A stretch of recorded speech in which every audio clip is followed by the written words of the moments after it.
Olá, seja muito bem-vindo ao programa Identidade. A gente deu uma pequena pausa no programa durante o mês de setembro, mas estamos de volta para revelar as histórias, muitas vezes não conhecidas, dos parlamentares que estão ou que já estiveram aqui na Câmara de Vereadores de Aracaju. Continue com a gente que o meu convidado de hoje tem muita história para contar e vai revelar uma identidade para você a partir de agora.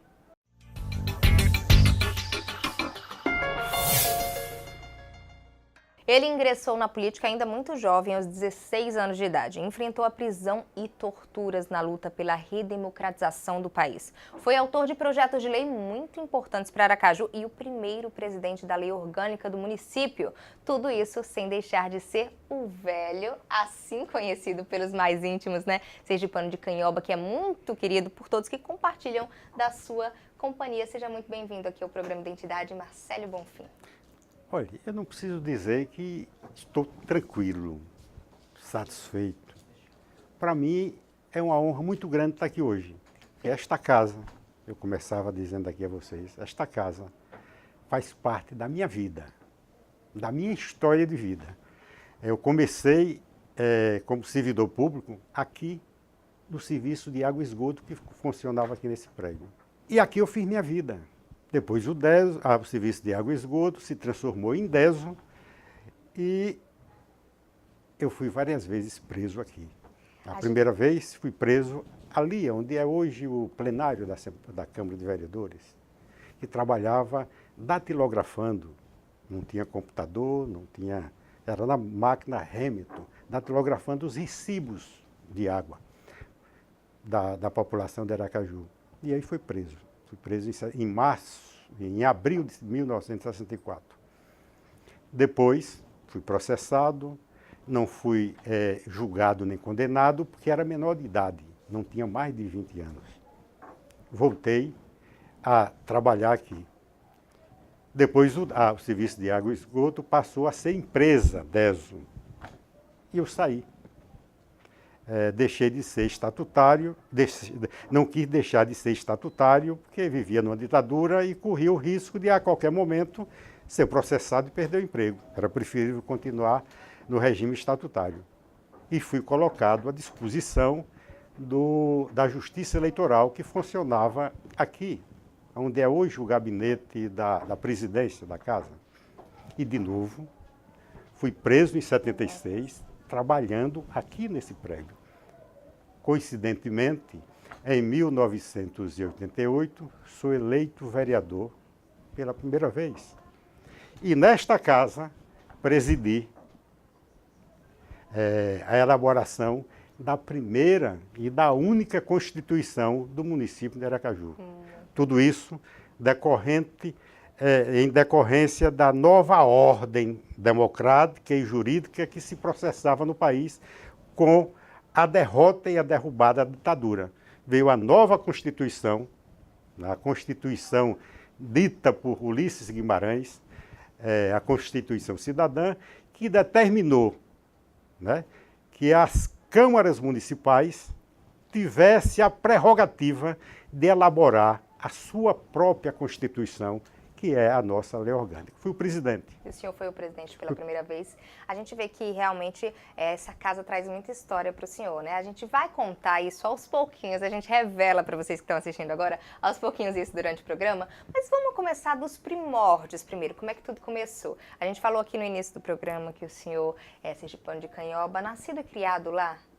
Não, olha, falar em Canhoba, veja, eu tenho muito orgulho da terrinha pequenininha. Eu nasci na beira do rio. Quando eu vou em Canhoba, vou na casa onde eu nasci, que há 72 anos, eu tenho 72 anos, há 72 anos o rio entrava na cidade de Canhoba. Hoje ele fica a 5 quilômetros, não entra mais. Minha mãe me contava que eu tinha 2 anos de idade, meu pai era trabalhador rural, e quando o rio enchia, no mês de janeiro, ele também pescava, né? É o que a gente chama de, né, pescava para complementar a sobrevivência em casa.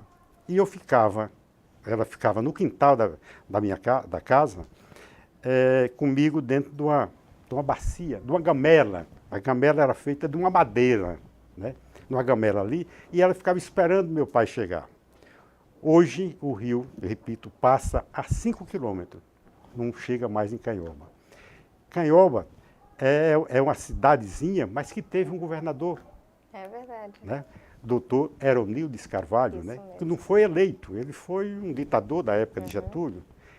E o folclore de Canhoba é interessante, né? Lampião, quando vinha em Sergipe, era o único município onde ele não praticava violência.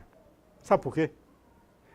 Porque o pai do interventor federal, do governador, que era o tenente Heronildes Carvalho, era coiteiro de Lampião. E o Lampião vinha para cá quando estava sendo perseguido pela volante ou da Bahia ou de Alagoas. Aí vinha reabastecer da arma, de comida e de dinheiro. Né? Então não tocava em Sergipe. Não tocava no povo de Canhoba. Então o povo de Canhoba nunca enfrentou as arbitrariedades do Lampião. Exatamente por isso. E eu tenho muito orgulho de ter nascido lá. Sua infância foi lá? Mas saí de lá, né? Teve uma seca em 1950, eu nasci em 44, em 50 tinha 6 anos. E é uma seca braba, meu pai como trabalhador rural não tinha mais como sobreviver. Nós viemos para Aracaju e fomos morar ali no DR. Em frente ao DR funcionava o matadouro de Aracaju. Era onde o boi era batido e dali saía para vender lá no mercado. Meu pai foi trabalhar ali como vigia. E a coincidência, nós fomos morar, eu sempre passo ali na Avenida Santa Gleide, procurando uma casa de palha, onde nós fomos morar nessa casinha de palha, vizinho à igreja. A igreja eu encontro, mas a casinha de palha eu não encontro mais. Foi ali onde minha mãe, muito devota, né, com todo respeito, mas eu digo beata mesmo, passou rapidamente a ser a zeladora da igreja. E ela queria que o senhor fosse padre, Exatamente. Né? E aí fez toda a minha cabeça e ela tinha uma preocupação. Sabia que não tinha condição de bancar os meus estudos. E a forma de bancar os meus estudos era eu indo para o seminário para ser padre. Fez minha cabeça, me levou no seminário, e o seminário era onde é hoje o Arquidiocesano, ali na rua de D. José Tomás. Sim. E lá eu vendo campo de futebol, né, vendo as coisas que jamais eu teria, né? Aceitei, fui ser seminarista, estudando para padre. Passei uns 6 anos, ou 7 anos. Mas logo eu descobri que o meu destino não era pregar o Evangelho de Cristo. Que o meu destino era pregar o Evangelho, mas o Evangelho vermelho, de Marx, de Lenin, de Trotsky.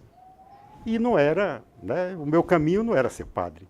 Aí saí do seminário, fui trabalhar como balconista em uma loja ali no Mercado Central.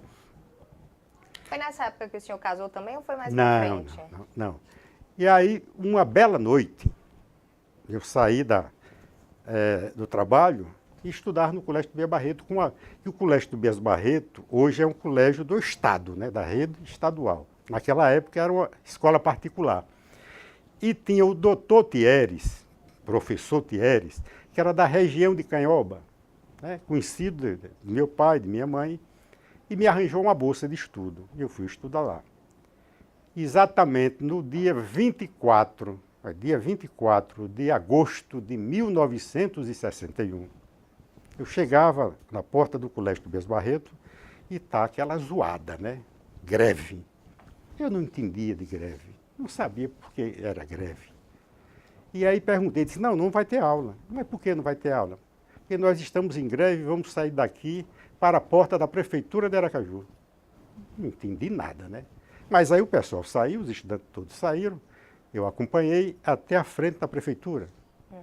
Me lembro como hoje. Chegamos aqui onde é a Galeria Álvaro Santos, isso aí era um aquário, onde tinha peixes, animais, e estava interditado já. E a minha sorte é que ao chegar aí na esquina, aqui em frente, né, tinha 2 conhecidos meus, um parente, o jornalista, seu colega Paulo Barbosa, já falecido hoje, né? E Luiz Eduardo Costa, que está vivo ainda, pode atestar essa história. Aí eu perguntei, Paulo, o que é isso? Ele passou a me contar que tinha renunciado, que o presidente da República, Jânio Quadros, tinha renunciado, tinha saído do país, e o vice-presidente, João Goulart, estava no exterior, estava voltando para assumir, e os militares não estavam querendo deixar ele assumir a presidência da República. E aí tem uma grande manifestação no país inteiro, comandada pelo governador do Rio Grande do Sul, Leonel Brizola, que criou a cadeia da legalidade, algumas emissoras do Estado, a Rádio Farroupilha do Rio Grande do Sul, e, coincidentemente, a Rádio Jornal aqui de Sergipe, que era no grupo ligado ao PSD, e que o prefeito era José Conrado de Araújo, que tinha votado, foi eleitor como prefeito, foi eleitor também de João Goulart,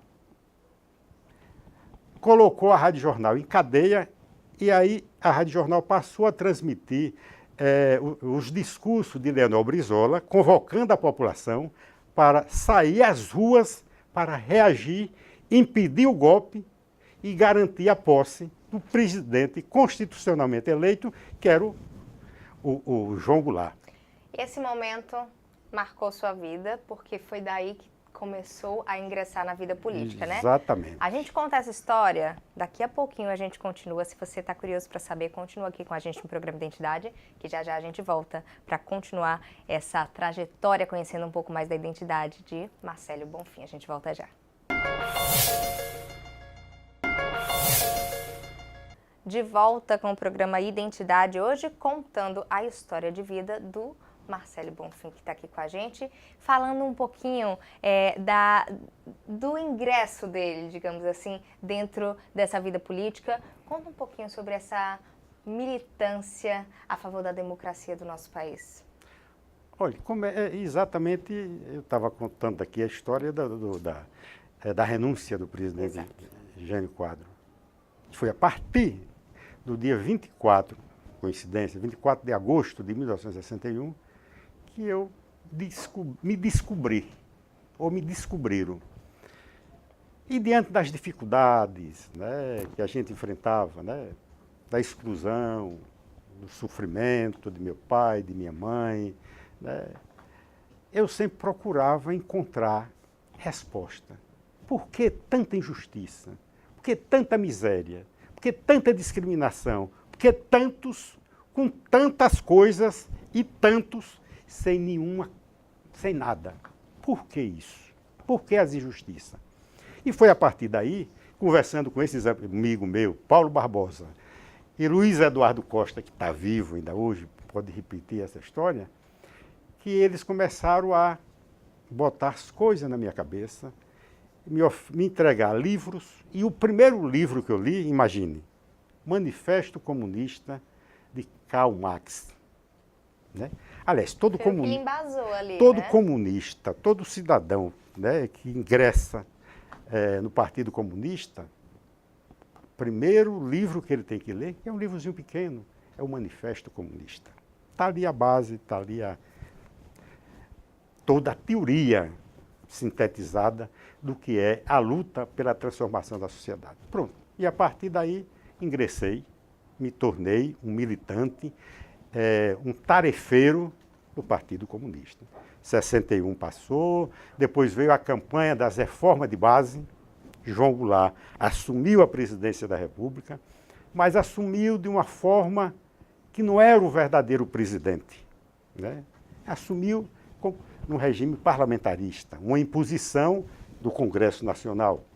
Mas logo depois foi realizado um plebiscito e eu votei pela primeira vez, né, desse plebiscito, a favor do regime presidencialista, que devolveu a João Goulart o mandato dele como presidente da República. E o senhor tinha que idade nessa época? A essa altura tinha 18 anos já. E aí começou uma grande campanha nesse país. Foi a campanha pelas reformas de base. Né?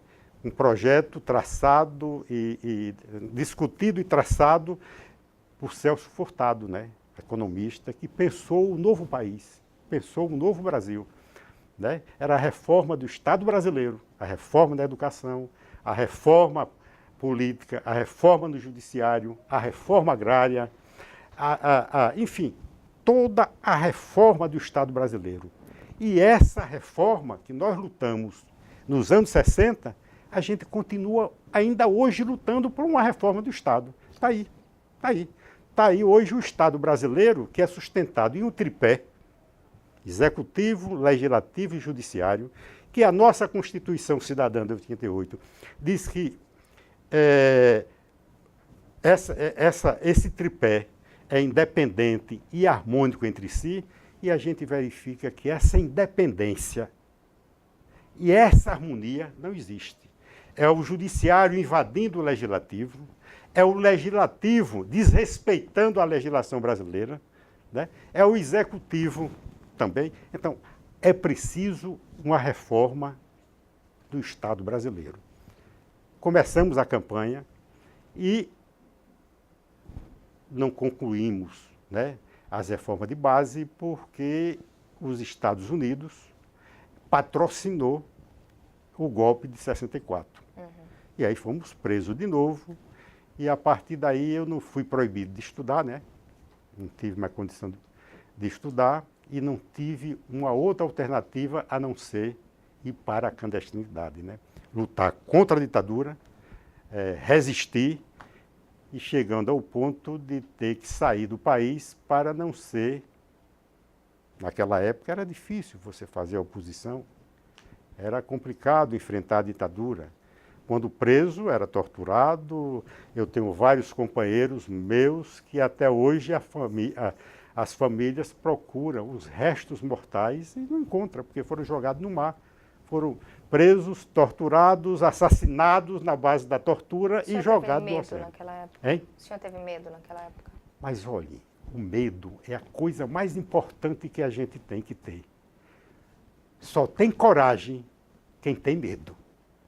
Não existe ninguém corajoso porque nasceu corajoso. É através do medo que você adquire a coragem e vai enfrentar. E nós enfrentamos. Morei 3 anos fora, na União Soviética.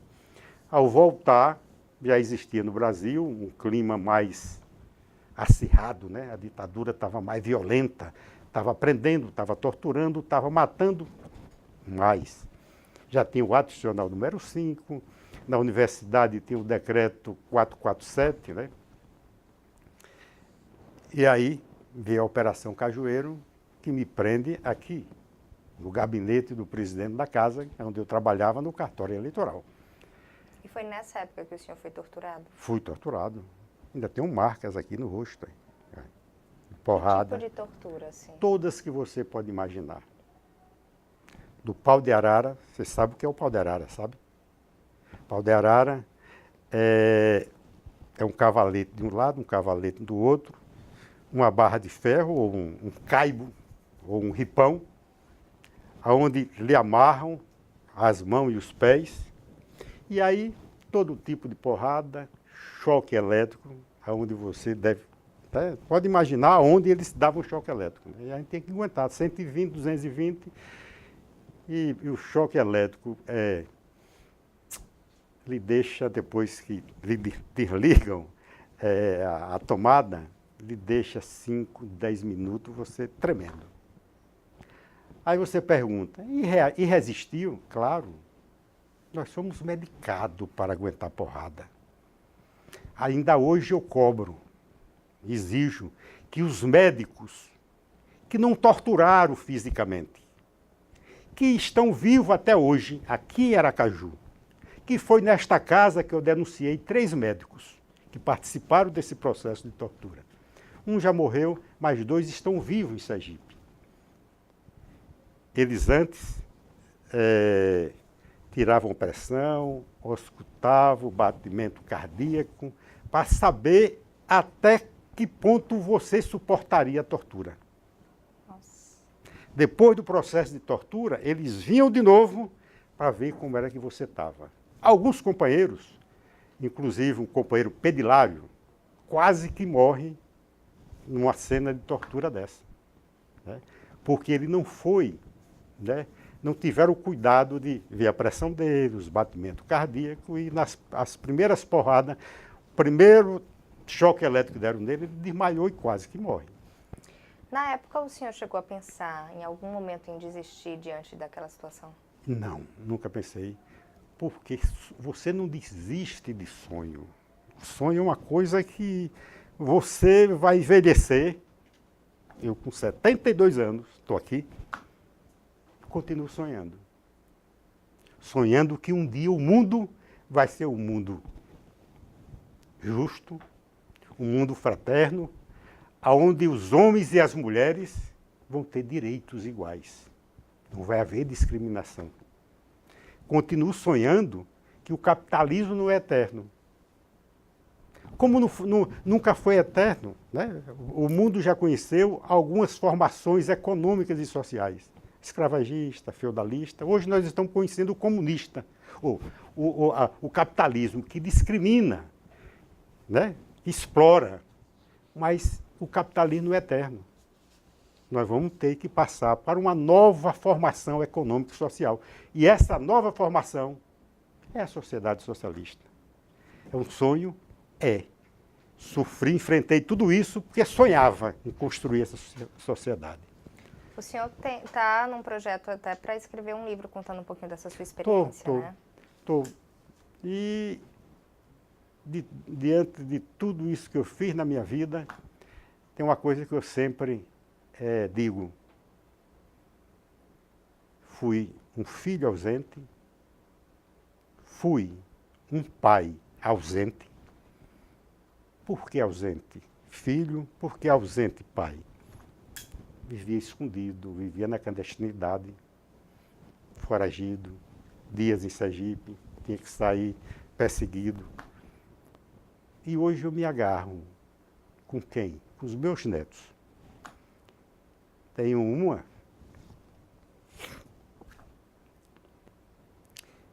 que hoje está fazendo doutorado em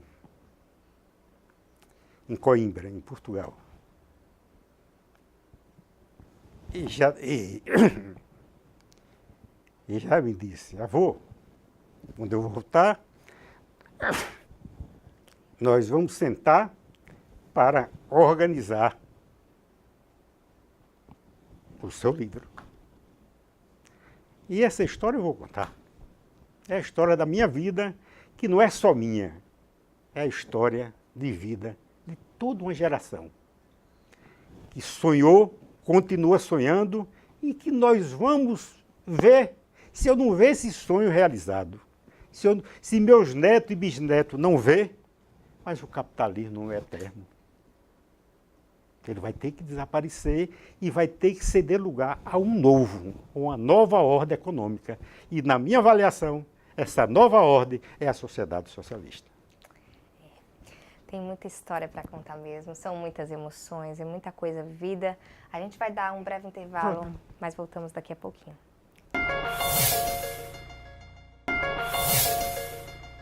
De volta no programa Identidade de hoje, você está acompanhando a história de Marcelo Bonfim. Para quem já está achando tudo isso muito intenso, saiba que ainda tem mais, viu? Tem mais coisa para contar. Nosso tempo é curto, mas a gente tenta contar um pouquinho.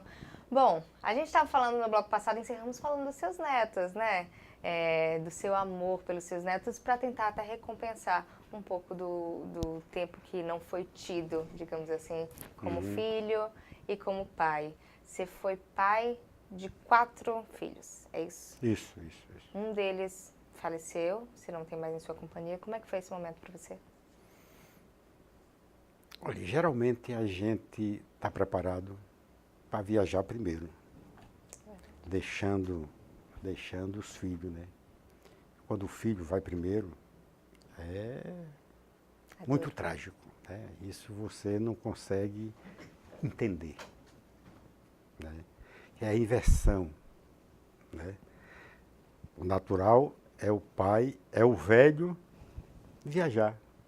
É o velho desaparecer para que o novo chegue. Né? acontece o contrário. Mas é isso mesmo, é a vida, né? A gente não pode, né? Fica na lembrança, né?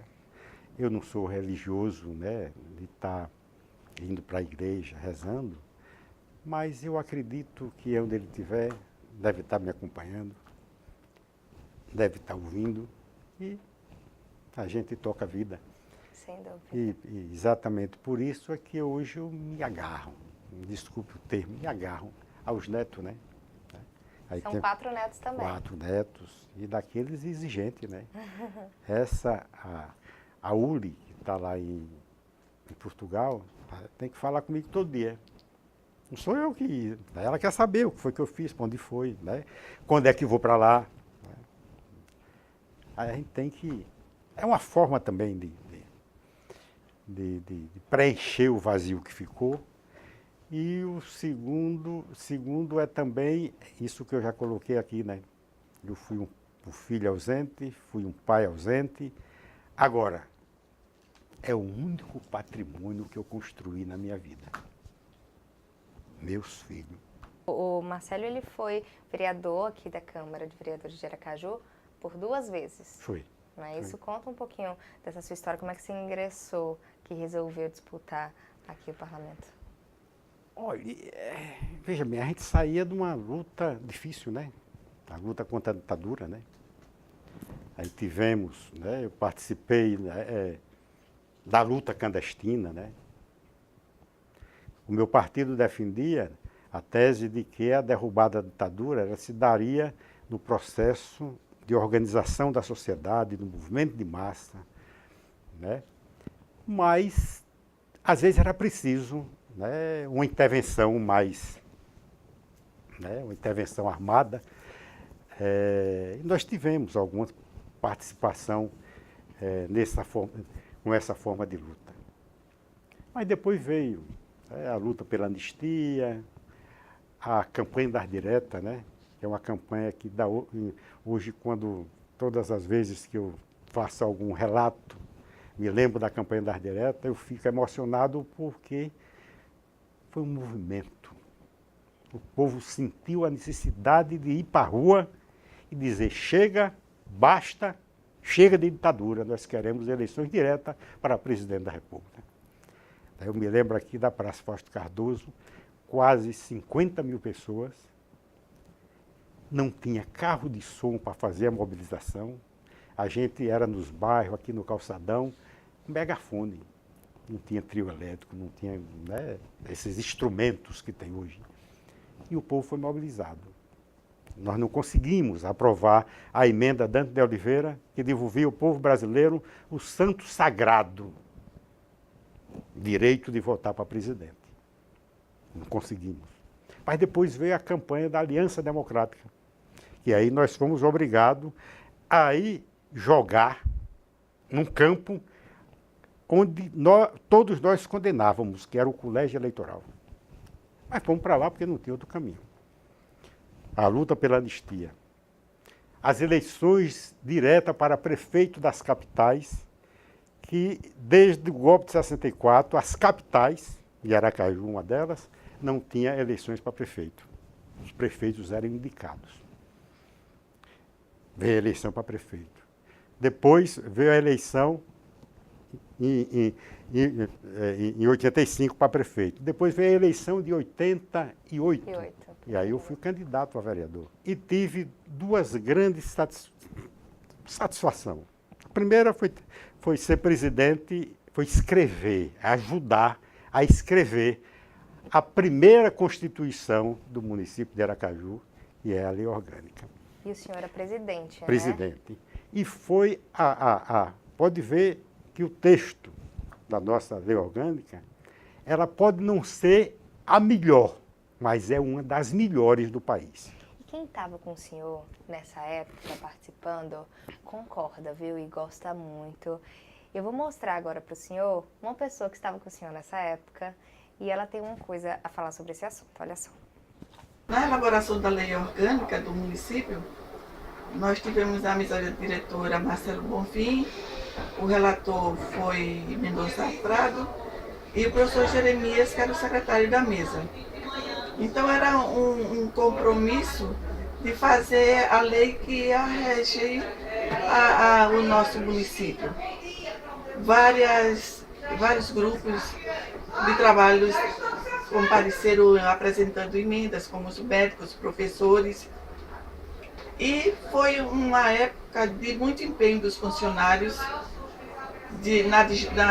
naquele tempo era datilografar os trabalhos, as emendas. Teve uma época que na minha cabeça só tinha emenda. Emenda constitucional, emenda substitutiva. Eu dormia, acordava. E também teve a participação na época de Wellington Mangueira, que junto a Marcelo Bonfim tiveram um desempenho de mostrar o melhor, de deixar o melhor preparado nas leis do nosso município. Foi muito gratificante trabalhar. Foi um trabalho que tínhamos consciência do que seria para as classes trabalhadoras, de ver os médicos aqui lutando para deixar emendas para o melhor desempenho de suas funções, professores, segurança. Valdete, né? Valdete, é. Olha que a Câmara tem uma... Deve estar aposentada, né? Isso tem quantos anos? 88, minha 80, gente. Vamos fazer 89, conta aqui? 90. Mais de 20 anos. É isso. A lei orgânica me deu um novo astral, né? Eu saía de uma luta, né, do enfrentamento contra a ditadura e vim fazer as leis. Isso foi importante. E uma coisa que eu tenho o maior orgulho de ter feito aqui nesta casa foi de ter acabado Com a aposentadoria. com a aposentadoria parlamentar de vereador e de prefeito. Até porque, quando você, quem sabe amanhã, for ser candidata a vereadora, deputado, a qualquer cargo eletivo, não vai ali na delegacia do trabalho tirar uma carteira profissional dizendo qual é a sua profissão, não. Política não é profissão. Eu saí, 2 mandatos, continuo sobrevivendo. Hoje sou aposentado pelo meu trabalho, aposentado pelo INSS. E por quê? Né? E por quê? Era legal? Era. Agora era imoral. Né? Quer dizer, você tinha, naquela época, em 90, você tinha ex-vereador, aposentado, exercendo o mandato de deputado estadual. Recebia como vereador aposentado e era deputado estadual. Tinha ex-vereador aposentado, recebendo a aposentadoria de vereador, exercendo o mandato de deputado federal. Imoralidade. Acabou. E assim, essa história que o senhor fez durante essa trajetória, o senhor passou pela vida de muitas pessoas passaram pela sua vida também. E todo mundo com quem a gente teve a oportunidade de conversar um pouquinho, para falar sobre o senhor, para contar um pouquinho da sua história para esse programa de hoje, era unanimidade, né? Todos falando muito bem do senhor, da sua integridade, todos que tiveram o prazer de desfrutar de sua companhia, elogiando bastante. A gente tem aqui mais um depoimento de uma pessoa que esteve com o senhor também nessa época. Quero mostrar agora para vocês. Marcelo Bonfim foi um vereador atuante, um vereador que fez parte da Constituinte Municipal, uma pessoa de bom caráter, carisma maravilhoso, e que eu levo um amigo até hoje, porque é uma pessoa do bem, uma pessoa que passou aqui na Câmara, como eu já tenho mais de 30 anos aqui, o conheci muito bem, uma equipe que trabalhamos maravilhosa, ele como uma pessoa extremamente simpática, nos tratava como servidores muito bem.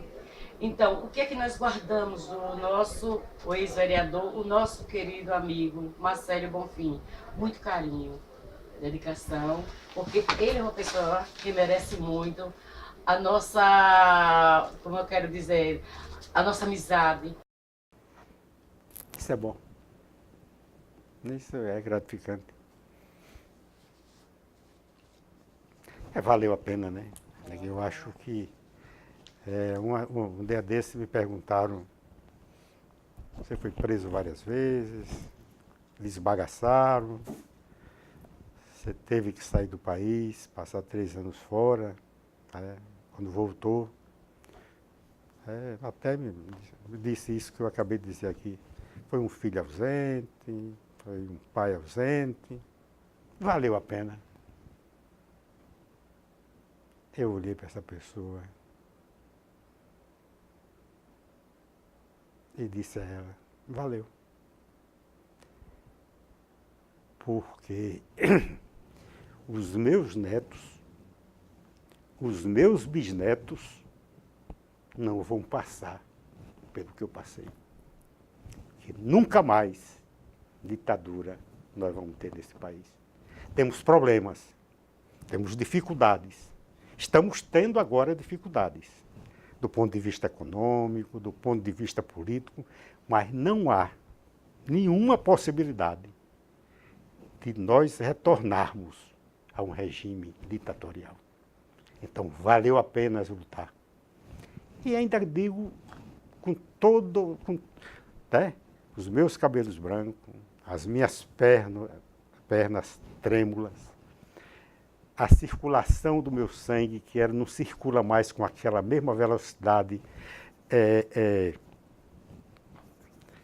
no coração, com todas as dificuldades dos 72 anos. Mas eu confesso, se eu perceber, se eu sentir que há uma ameaça de nós retornarmos a um regime ditatorial, aos 72 anos, eu vou ser o primeiro a estar na linha de frente para enfrentar aqueles que querem devolver ao Brasil uma ditadura. É com essa mensagem inspiradora, na verdade, né? Com essa história tão maravilhosa de vida. O senhor é uma história, uma aula de pessoa, na verdade. Com essa mensagem de que valeu a pena, que a gente encerra o programa de hoje. Espero que o senhor tenha gostado de estar aqui. Olhe, você já percebeu que a cada momento aqui a minha voz fica embargada, os olhos começam a marejar, lacrimejar. E eu só tenho a agradecer à Câmara de Vereadores por estar fazendo esse registro. Quero agradecer a vocês, a todos os companheiros e as companheiras, né, que me ajudaram aqui na Câmara, né, a fazer um mandato decente. Saí desta casa deixando saudades, né, e orgulhoso. Com a sensação de missão cumprida. Missão cumprida. Porque posso entrar aqui nessa casa e pelas ruas por onde eu ando, as pessoas dizem, você cumpriu o seu papel. Você fez um mandato. E o povo de Aracaju, quando é que você volta? Eu acho que eu não quero mais voltar para aqui, porque para esta casa tem que voltar os novos. Eu já dei a minha contribuição e tenho que permitir que os novos entrem nesta casa. Muito bom sua participação aqui hoje. A gente, se pudesse, ficava aqui o dia todo conversando, mas infelizmente o tempo é curto. Muito obrigada pela participação. Tudo bem, eu que agradeço a vocês, a todos vocês aqui. Obrigada. A gente vai encerrando o programa de hoje por aqui, mas se você quiser rever essa história, basta entrar lá no YouTube da Câmara de Vereadores de Aracaju, tá aí o endereço na tela para que vocês possam conferir, e também pode entrar no nosso Facebook, TV Câmara Aracaju, para que você possa ficar sabendo de tudo que acontece aqui na Câmara de Vereadores de Aracaju. A gente se encontra na próxima segunda-feira com mais uma identidade para ser revelada. Até lá!